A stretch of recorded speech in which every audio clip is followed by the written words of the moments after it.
Welcome to the ARI Philosophy for Living on Earth webinar. I'm Harry Binswanger, and our topic today is one of supreme importance. The topic is, what are rights and where do they come from? Consider this picture of New York in 1750, a hustling, bustling place. 200 years later, it was this, an unimaginably different world. The cause of that change is the moral principle of individual rights.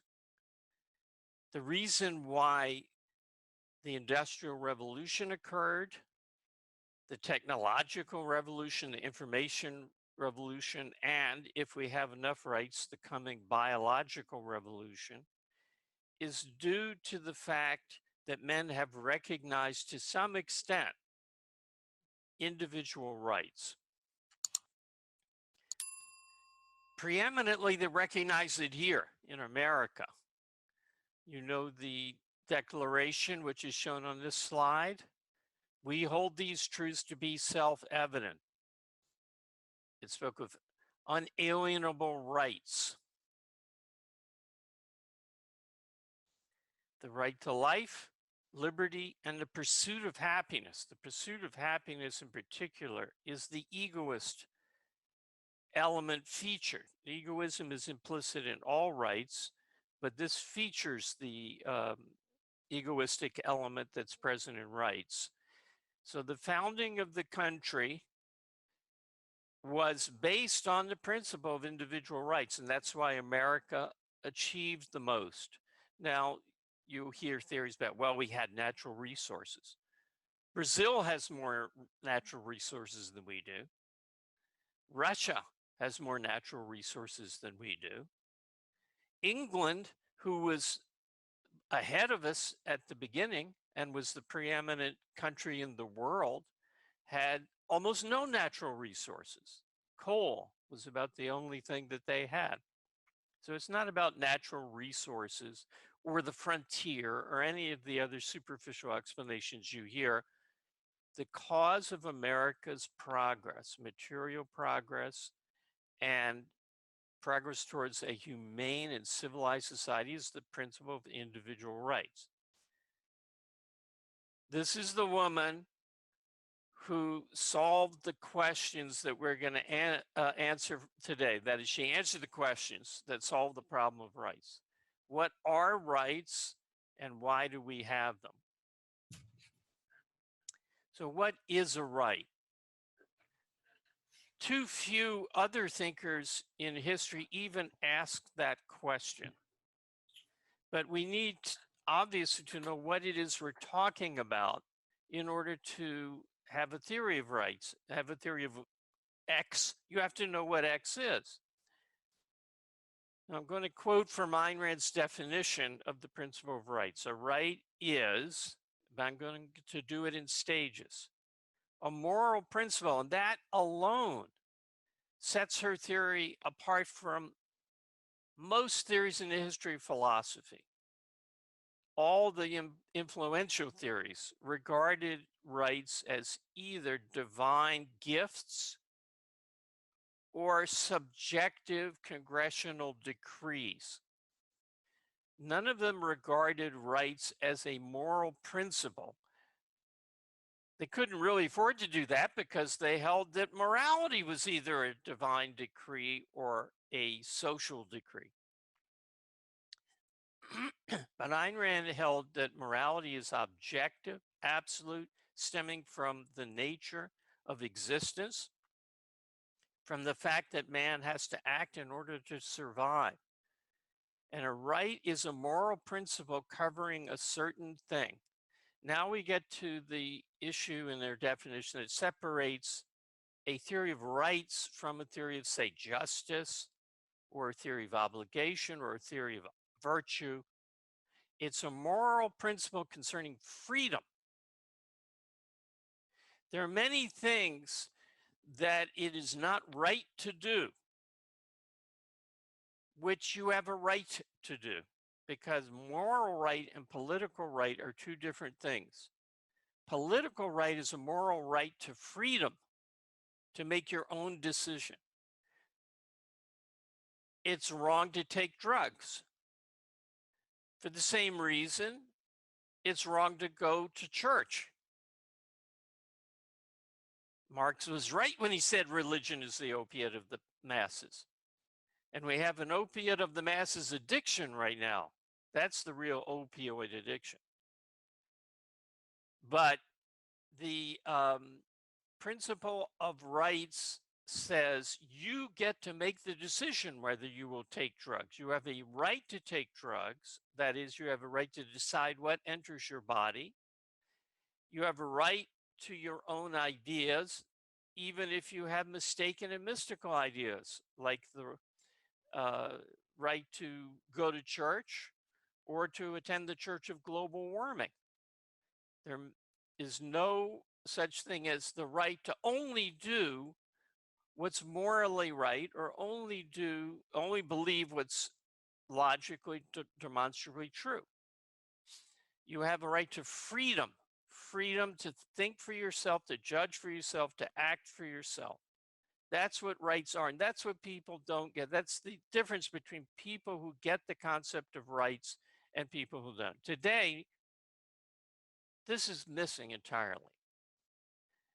For instance, Trump decides, well, the trade deficit with China is against our interest. It isn't, but that's what he's saying. So I'm putting on a tariff. What about the freedom of individuals to buy and sell as they choose fit, using their own property? Well, how does that enter in? I mean, that's not even considered, neither by Trump nor by his opponents. The right of people to trade with people in China and the right of people in China to trade with us. That's the fundamental. So a right is the principle that protects you as the chooser.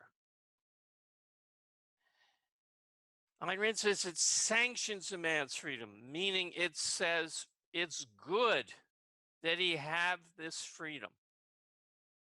But it also, before that, she says, defines man's freedom.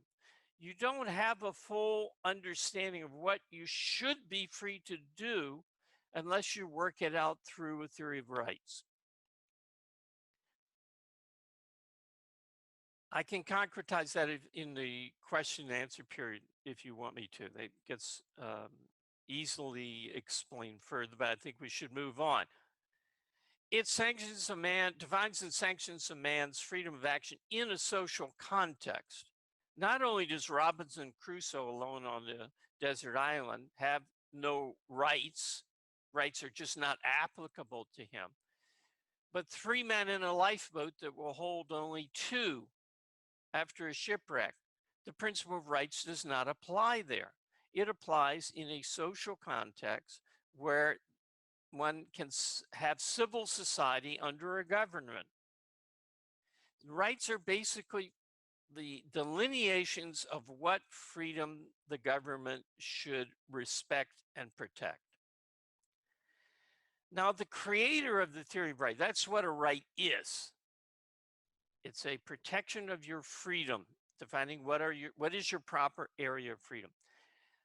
The guide to grasp this first and lay it out is, of course, John Locke in his second treatise of government, a short little piece that you will enjoy reading if you at all value freedom. It was published in 1688, and the political climate was such that he never admitted he wrote it because he was afraid for his life. But what was Locke's, if Locke understood what a right is, what was his theory of where rights come from? Why? Why do we have rights? Why is this a moral principle that you should be free? And where does it apply? Locke was followed by Jeremy Bentham, a supposed advocate of capitalism, who said rights are nonsense upon stilts. And the theory of rights has declined ever since for lack of a base. Here's what Locke says. First statement is not bad. Reason, I'm leaving out some wording. Reason teaches all mankind that being all equal and independent, no one ought to harm another in his life, health, liberty, or possessions. So he said that there is a law of reason. There's a law of nature, which is reason. The rational thing is not to harm another in his life, health, liberty, or possessions. Well, why is that what reason teaches all mankind? The very next clause of that same sentence is this. For men being all the workmanship of one omnipotent and infinitely wise maker, and he's not talking about Steve Jobs, all the servants of one sovereign master sent into the world by his order and about his business, they are his property, whose workmanship they are. God created you. God owns you. You cannot be enslaved to other people because you are enslaved to God. This is not only not a theory for atheists, this is a theory that does not even attempt to answer the question in reason and logic, why do we have rights? It's answering the question, why should we not be enslaved by people? Answer, because we should be enslaved by God and presumably by their representatives on earth who speak for God. He didn't hold that, but later people did. Now, Ayn Rand came along 260 years later and gave the right answer.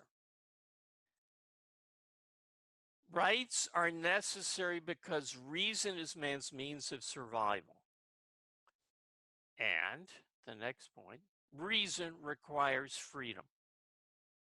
That's it. That's all there is. The mind will not work without freedom. It will not work under orders, compulsion, control. And you need your mind, as every man does, to live your life, to survive, to prosper. So that's the three things and the takeaway of what are rights and why do we need them. Rights are moral principles. They're not attributes. They're not divine commandments. They're not congressional findings or decrees or the king's permission. They are moral principles that what is right. And they say it is right to protect freedom. And freedom is the absence of force. Freedom is the absence of force. It's a positive concept in the sense of a good thing, but it is a negative concept in that it says something that could be present is absent, like dryness is the absence of water. Safety is the absence of threat. So some concepts that specify the absence of something nevertheless name something good. And rights and freedom are preeminently that. Rights prescribe freedom by proscribing force. The mind cannot work under force, and therefore the mind must be free, and you must be free to act on your mind. That's all there is. Now, we have suggested readings on any topic in objectivism, including rights, the three main novels, Anthem, Atlas Shrugged, and The Fountainhead. And specifically, I'm working with a loose mouse. Let me see if I can use the up arrow, down arrow. Yeah. No, it's jumping around. Sorry about this. There we go. Specifically on politics, the virtue of selfishness is where Ayn Rand's essay, Man's Rights, that I quoted from, is found, and the nature of government, which is a companion piece to the very short essay on the nature of rights, where she spells out the essence of what I said and more. And they are reprinted in Capitalism, the Unknown Ideal, which is the second book showing there. I want to make one more point before we take it to questions. In my own understanding of rights, very important was Ayn Rand's point that rights do not impose any obligations. There's a theory that with rights come responsibilities. For instance, people let you live, they don't kill you, so you have to give back to the community. It isn't phrased as baldly as that, but that's what it comes down to.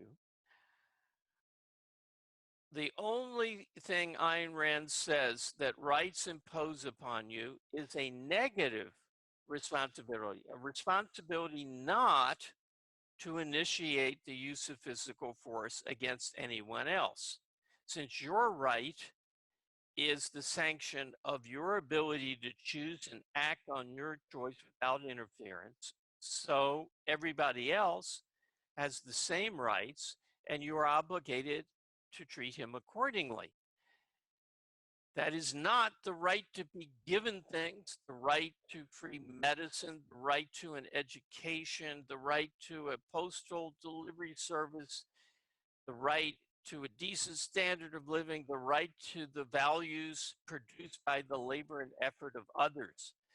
If you had such a right, she said, to Medicare for all or free education, public schooling, everything that's showered upon us today, that would mean a right to enslave others, which is a direct contradiction. It cannot be a right to violate rights. So the line between your rights and another person's right is absolute. And you cannot cross into his area, and he cannot cross into your protected area. The only way that you can violate the rights of another person is by laying on hands, by initiating the use of physical force. So that was very impressive to me, that rights impose no positive duties or obligations. And the negative that it, quote, imposes is just that which reality imposes. You can't have your cake and eat it too. You can't expect others to treat you as a rights-bearing being when you don't do that for them. Okay, so I think we can now open it up to questions. Thank you for joining us. I'm just jumping to it at a time. I see in the chat there's also a recommendation. Elan, I see you're on. Hi, Harry. Edmund Bonjic says the Lexicon and Introduction to Objectivist Epistemology are great books. Yes, the Lexicon is like a mini encyclopedia of objectivism that covers 400 topics of quoting Ayn Rand's essential statements only on 400 different topics, ranging from abortion as the first A to zero, reification of, the last entry under Z. It's alphabetized. Okay.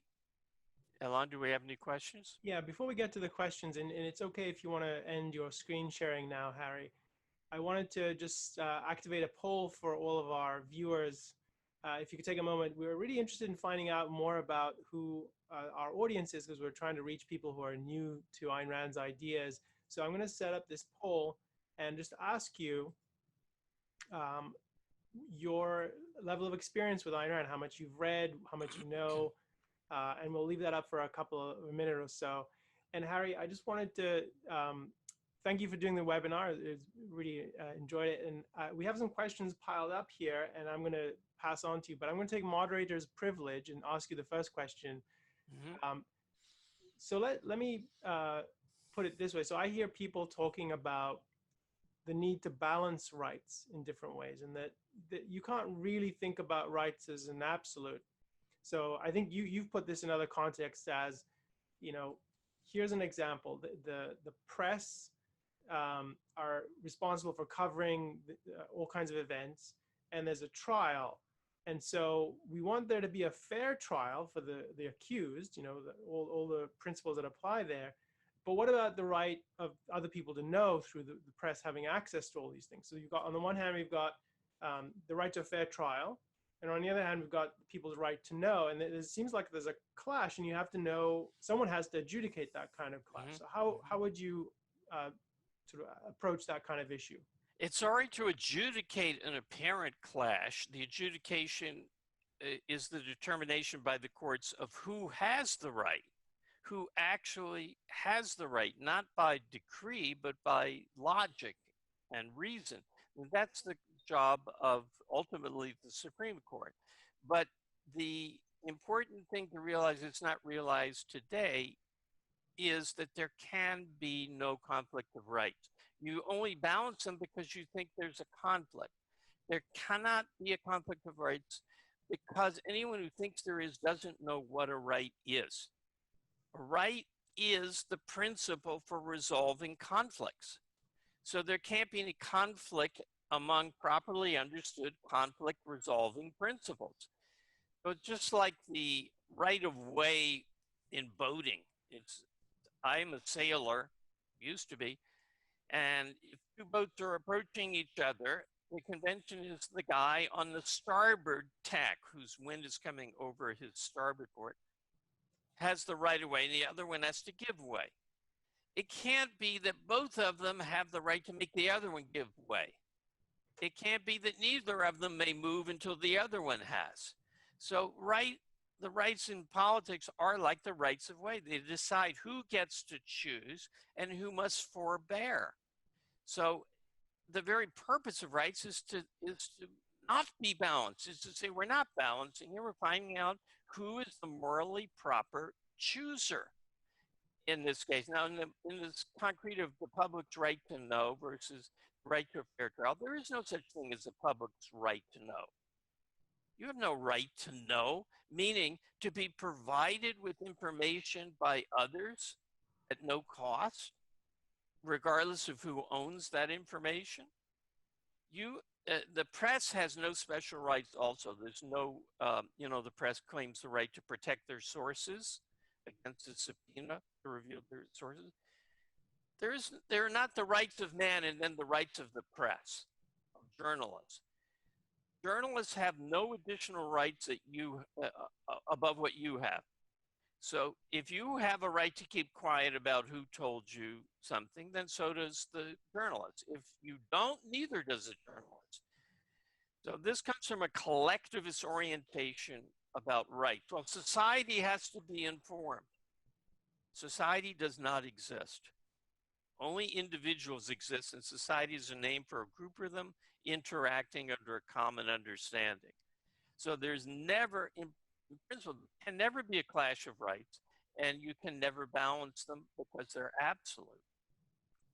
So we have a few more questions. Let me put two of them together here, or to break them apart. So one question is from Steve, is asking, do you consider, and you've talked a little bit about this, but maybe you can elaborate, do you consider Rand's version of, or her conception of property rights to be an extension or revision of Locke? So the relationship between Rand's theory and Locke's, and what is she adding? And then a related question, maybe you can address this, which is from Sally. Is there something, how do you position Ayn Rand's theory in sort of the history of ideas, and why did it come, why did it occur in this period in history and not earlier, and why in only some places, not others?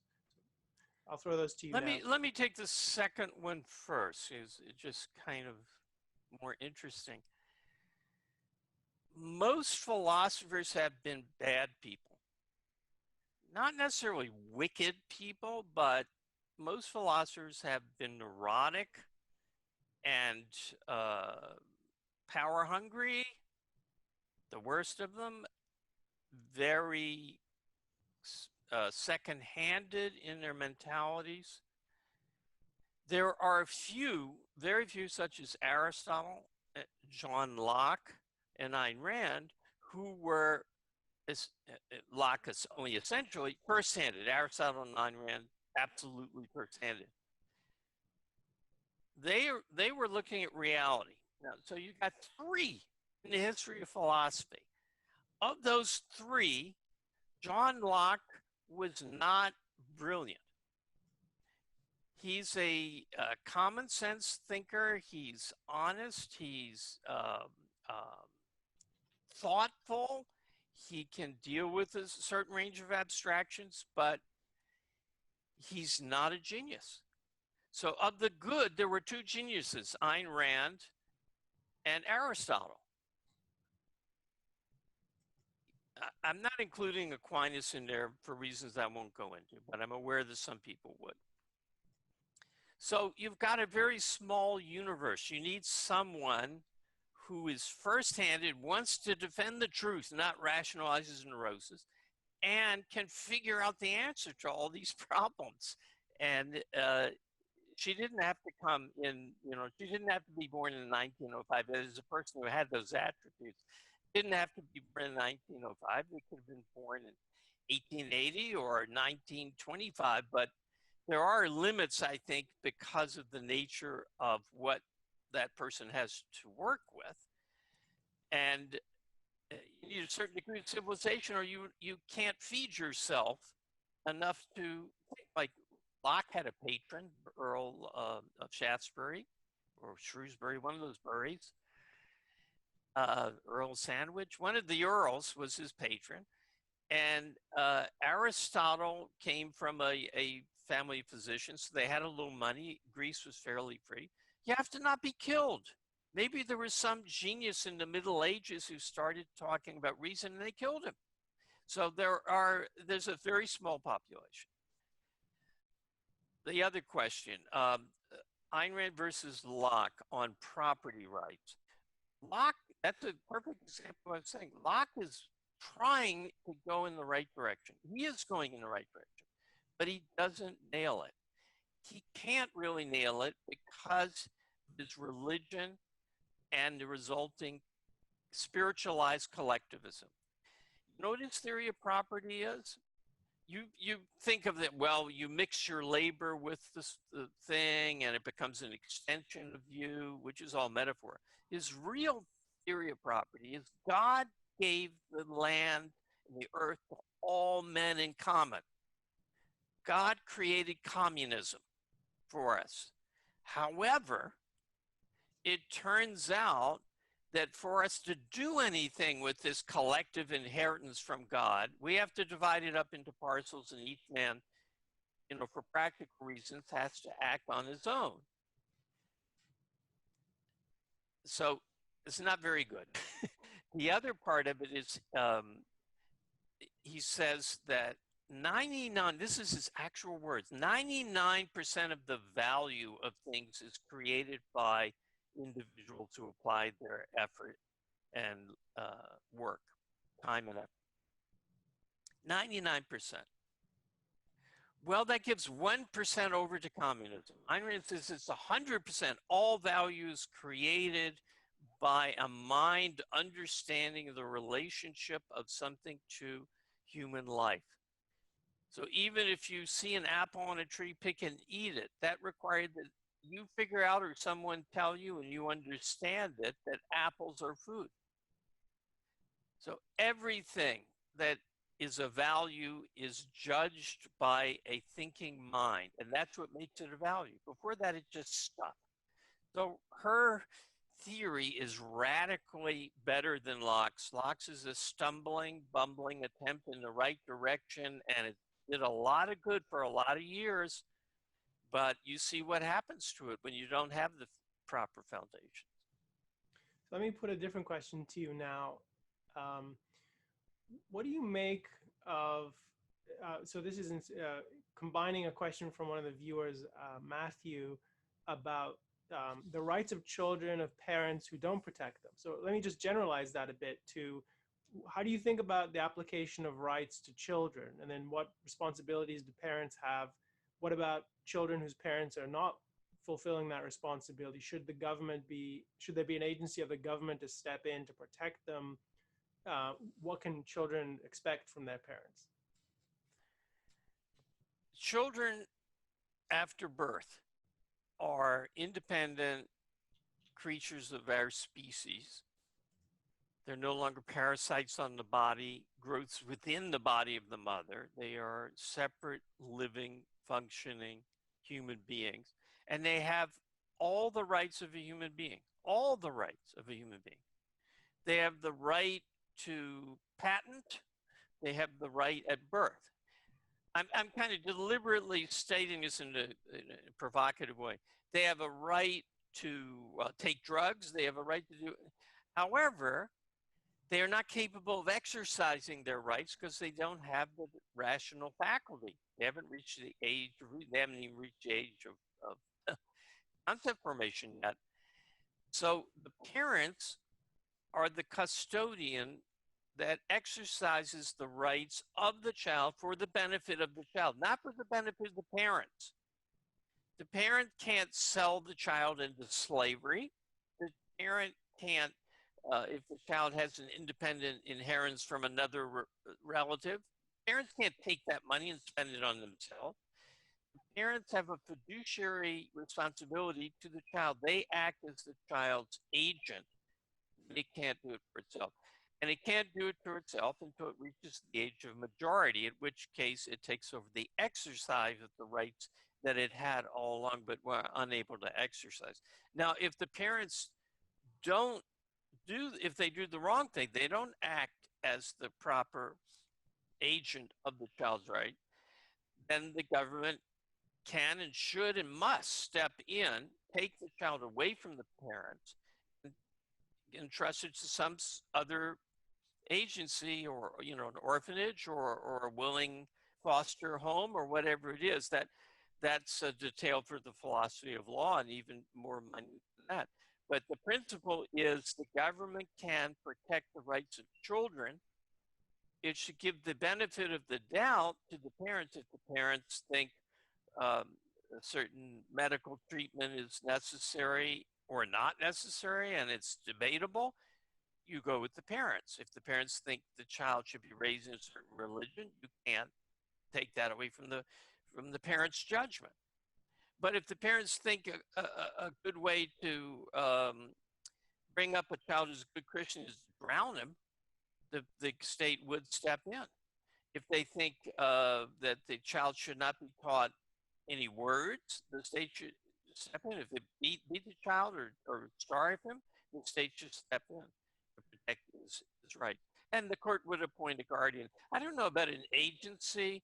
I tend to lean against there being an agency. The court is in charge of adjudicating those things and protecting the child's rights. So I want to put a devil's advocate kind of question to you. So, if my neighbor has a dog, I don't want to see that dog treated cruelly. I would be very upset if I saw that, if the dog weren't being fed or if it was maltreated. And it seems like I don't know if it means there have to be animal rights, but what do you think of that concept? So there seems to be some basis for thinking, well, it's irrational to treat animals badly. Is the way to solve it through some concept of animal rights? How do you think about that issue? No, yeah. Ayn Rand was asked that in the question period. If you saw someone torturing an animal, could the law stop? And she said, I would very much like to see an argument to that effect. I haven't seen one yet. It's a very sick psychological thing to do, to torture an animal. I think the way to handle the animal does not have rights, but rights do not exhaust the field of morality. In fact, that was one of the whole points, is that you can have a right to do irrational things if they don't harm another human being. But just because rights come from reason, and animals don't survive by reason, they don't have rights. However, it's immoral, highly immoral, to torture an animal. And I don't think that could go on very much in a free society, because there's a tremendously strong power in a free society, and that's the power of boycott. Today with the internet, you publicize to the world, this guy did such and such, and you can destroy that guy without using any government. Nobody will sell to him, except other cruddy people who can't give him what he wants. So there are things you can do. It is immoral. It should not be illegal. Or if it should be illegal, we haven't seen the argument yet. I haven't seen it yet. All right. So here's another question from a viewer. Granted your view of rights, what happens though in situations where the individual is working hard, they are responsible, and yet they can't afford the basic necessities, and then especially in the cases of accidents or health emergencies, how would you approach that? I wouldn't approach it. Okay. It's not my problem. It's not the society's problem. It's a problem of the person and of his parents. But so in the society we've already reached it a bit. So suppose the person is they're hardworking, they have a very modest income, and then suddenly they discover that they have a very aggressive cancer. Mm-hmm. Is there some right that they have to get help with that? Nope. How would you justify that? I have cancer, so you can't live. I'm pointing a gun at your head. I'm taking your money because I have cancer. Why didn't he have insurance? How did he get, these things are given without any context, these objections.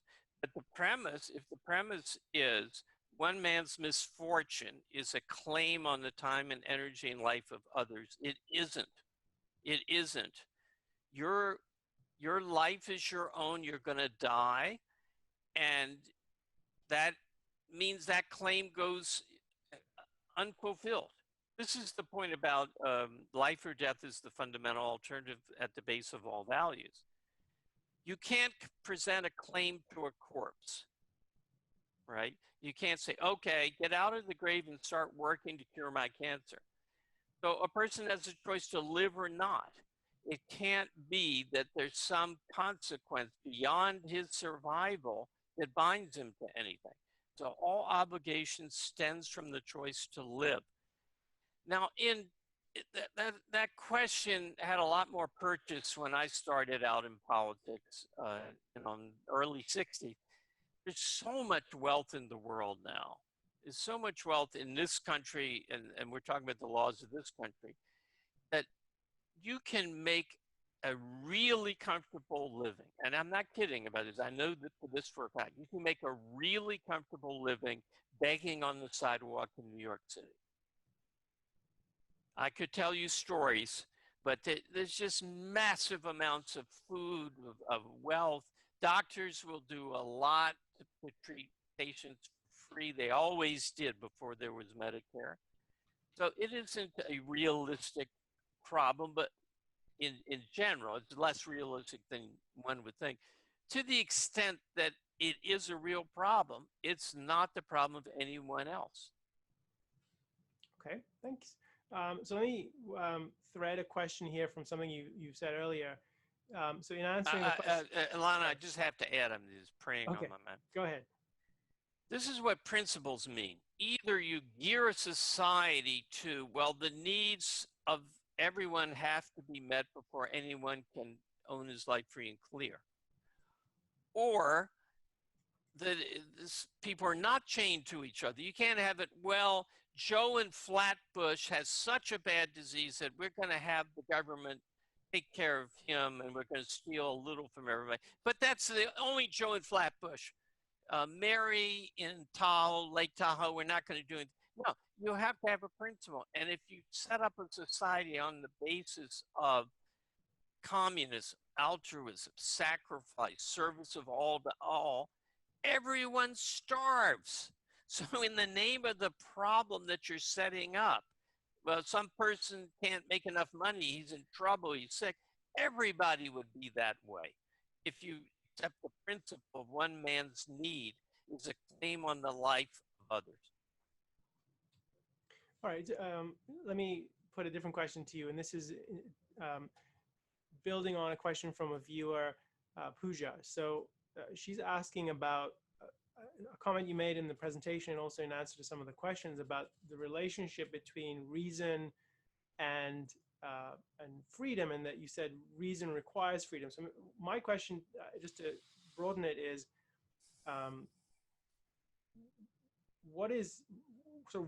do you just say a bit about what it means to say that reason is central to human life? Because that seems like a major premise of the theory of rights. Well, yeah, there's 2 points, if I can. Yeah, go ahead. One is reason is man's basic means of survival. What is that? Well, see this? See this? See your computer screen? Here we are talking. I'm 75 years old and I didn't die at age 30. All that is due to technology. Technology comes from reason. So it's reason that tells us I can eat that apple from that tree. That will get rid of my hunger. I could catch more fish if I wove a net. I could carry more water if I had something like a coconut gourd to put the water in.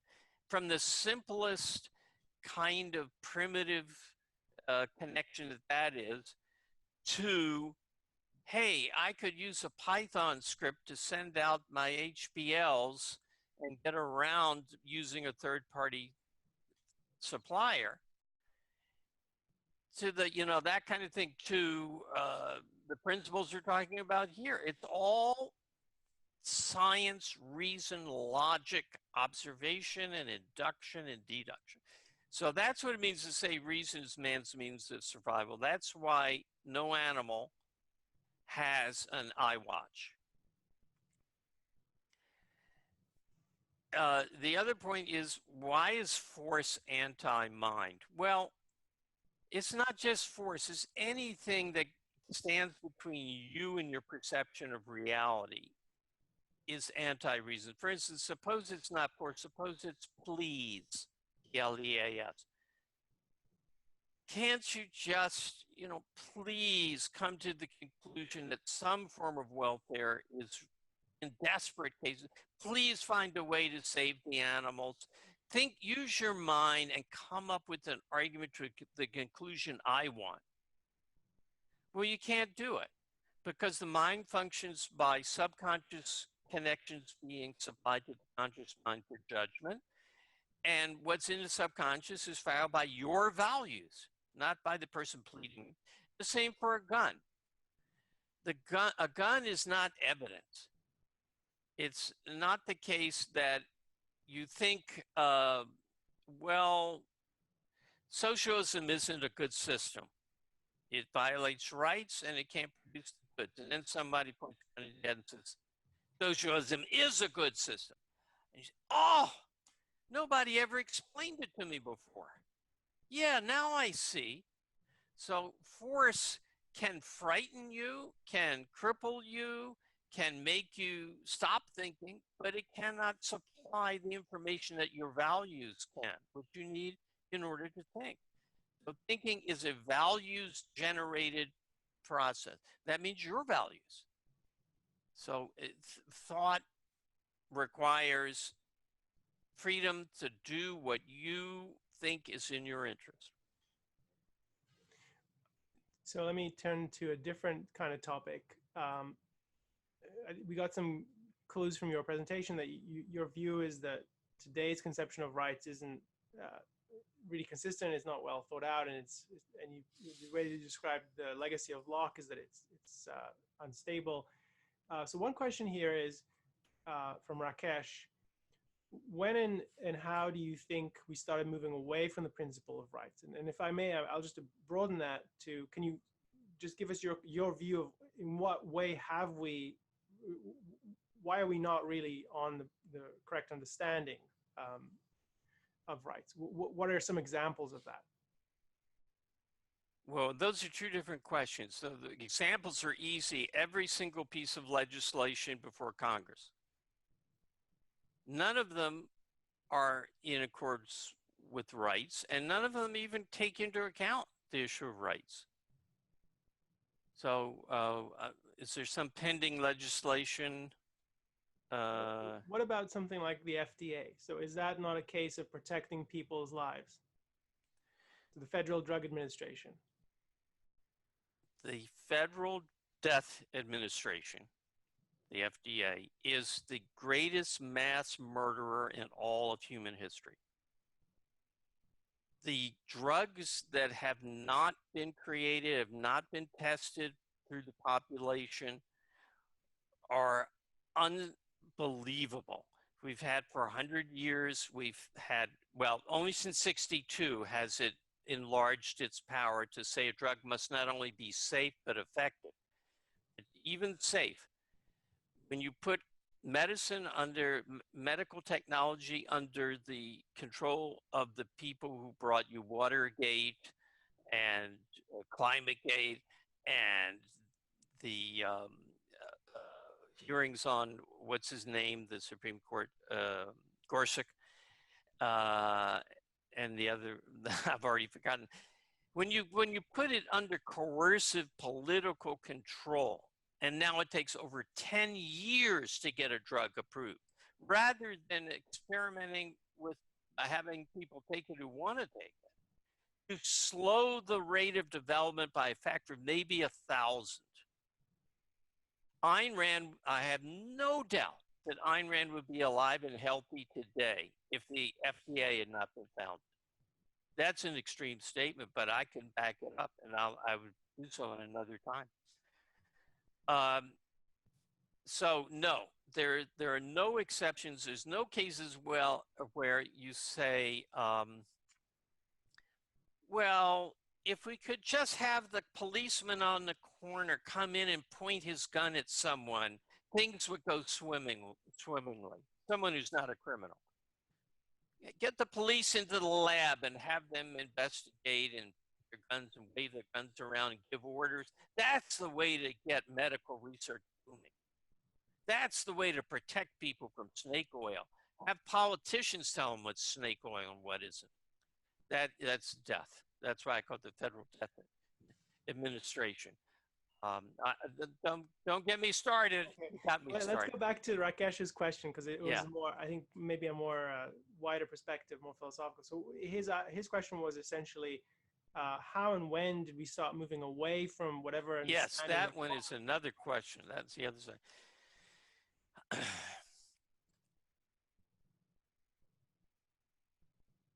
I'm thinking whether you can pin it on Descartes or Hume. Hume is the obvious guy. Kant comes in and closes the door. But David Hume, who was a figure just after Locke, is the next generation after Locke. And they were both from the same general area, Britain. Hume was Scottish, but he was a contemporary and friend of Adam Smith. Hume was the great destroyer of reason. His whole philosophy is summed up in the statement, reason is and ought to be the slave of the passions. The other thing he claimed is you cannot get an ought from an is. So morality is out, reason is out. Now develop a theory of rights. Well, wait, rights are moral principles based upon the needs of the reasoning mind. There is no reasoning mind. There is no morality. He was not terribly influential, except among intellectuals, until Immanuel Kant in the next generation read him and saw his chance and cooked up incredibly difficult arguments to answer as to why Hume was right. And that we didn't have to worry. You know, Hume was a dangerous skeptic. Kant was a complacent skeptic. Yeah, we can't, reason really isn't valid, but we have pretty good substitutes for reason. We have shared delusions. That's good enough. So together, you know, Hume knocked the props out under everything. And Kant came in and said, and we can never put them back together again, but that's fine. We can muddle on without it. So those two are the destroyers of rights. And you know, there's a theory that's circulated in Objectivism that Kant was actually a defender of freedom. But from what I read, he wasn't at all. I found a book, Kant's Political Philosophy, in which he makes some hair-raising statements on the side of dictatorship. So there's a question from Facebook. I want to put it to you. I think from Katrina. She's asking, in response to your presentation about Rand's theory, how does that integrate with the claims? And I think this has been around the internet, and we've written about this in answer to it, that she collected Social Security benefits. So how do those two kind of come together? Is it consistent with her view? Is it a contradiction? How do you see that? Yeah, it's consistent with her view, and she didn't do anything without figuring out what was right in principle and acting that way. And she had a theory of when it is right to take government money and when it is not. And she wrote on it in an article called A Question of Scholarships. I take Social Security too. I'm on Medicare. I paid for it. It's my own money coming back. And they can never, ever make up for the strangulation of our wealth that's gone on for 100 years. Let me just give you one little concretization. So it is not hypocrisy, it's a matter of principle. Yes, you should take what they give you according to the law as very small step toward restitution of what they have stolen from you. The Social Security Administration, who could be against that, right? I mean, all these old people who have something rather than nothing. Think of the fact that all the money collected over, since 1933, I think it was that it was passed, for, what is that, 86 years. All the money that was taken from people for to pay out as Social Security was paid out immediately. None of it was saved. None of it was invested. Of course, the government shouldn't invest anything. So money that trillions and trillions and trillions of money that could have gone to pay for production, technological advance, medical advance, went instead to pay out as benefits to the then retiring and the disabled and so forth. It was consumed, it was consumptive expenditure, not productive. So had that money, had people been saving their own money, providing for their own retirement, they would have invested it, even if they put it in a savings account. The bank loans out that money for productive purposes. So the money that was frittered away would have gone to make us all wealthier over 86 years compounded. I mean, it's staggering. So we're coming up to the top of the hour. I think there's time for one more question. So I'll put this one to you.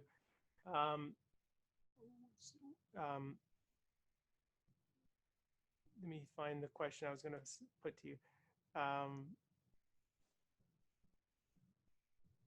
So the general question is, it seems like young people today are attracted to what they regard as socialism. Do you have any sort of response to that or assessment of it? Yeah, don't be, and it's bad. I mean, obviously, let me not start obviously. Back when the Soviet Union fell in '89, one writer declared the end of history, meaning that there would no longer be any dispute. Nobody would be claiming socialism is better than capitalism. It was obvious that, not that capitalism, but the mixed economy, which he didn't call it, had won.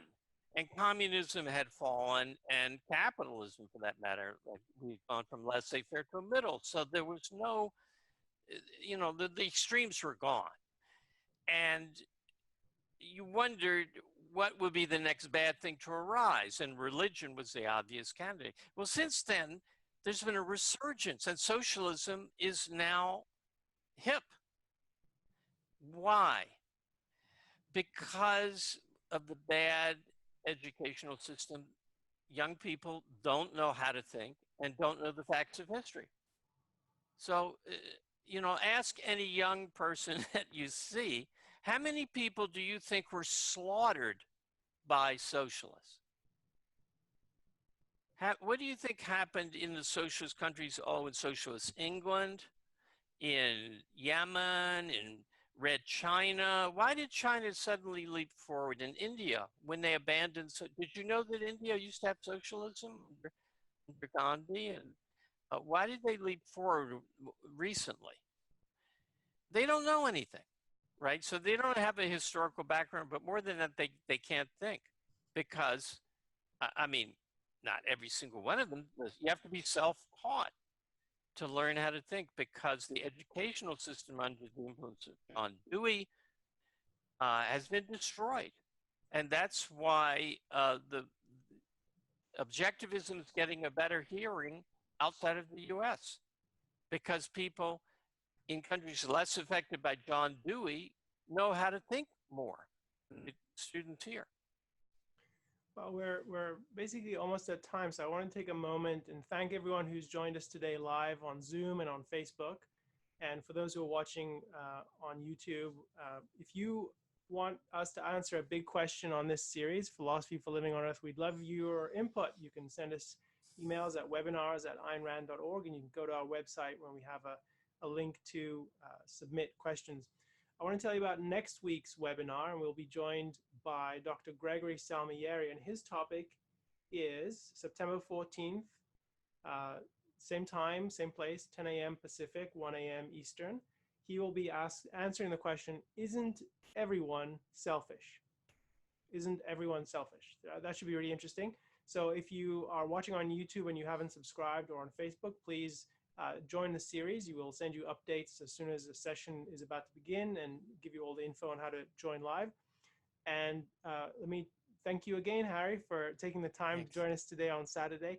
It was a pleasure having you, and thanks for all these questions as well for all of you viewers. Thank you, Ilan. Thank you. We'll see you all next time. Thanks. Thanks for watching. Be sure to subscribe and ring the bell to never miss a video.